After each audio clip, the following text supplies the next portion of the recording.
The wildly inaccurate The Birth of a Nation was seen by many audiences at this day as a true representation of history as it really happened, and not only because of their existing racial prejudices. Griffith's commitment to recreating well-known scenes from history and publicizing his historical sources in the press and in the film itself helped bolster Birth of a Nation's false claims of historical accuracy. How Griffith portrayed Lincoln's assassination in particular is a great showcase for this. At the start of the scene, Griffith gives us a title card where he explains to us that he recreated the exact dimension of Ford's Theater for this set, and that the events we're about to see follow an account of the assassination as outlined by John Nicolay and John Hayes' 10-volume series, Lincoln, A History. Griffith then peppers such small details as the name and star of the play and the exact time of the assassination at 10:13 p.m.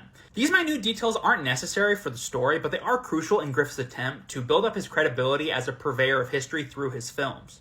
All throughout the scene, Griffith weaves in his fictional characters with his meticulously researched portrayal of the assassination. The Stomans aren't only present that night, but they are the first to notice a smoldering John Wilkes Booth in the back of the theater. Even when veering away from historical fact, Griffith still claimed that he was an unbiased narrator of history. At the opening of the film's second half, focusing on Reconstruction, by far the most racist and inaccurate section of the movie, Griffith gives us this title card, saying that what we're about to see is an historical representation of the Civil War and Reconstruction period, and is not meant to reflect on any race or people of today. So claiming his film as true history wasn't just about building up his own credibility, but it proved a really efficient defense of critiques of his film, by claiming that he wasn't trying to stoke up race hatred, he was just simply portraying history as it actually happened.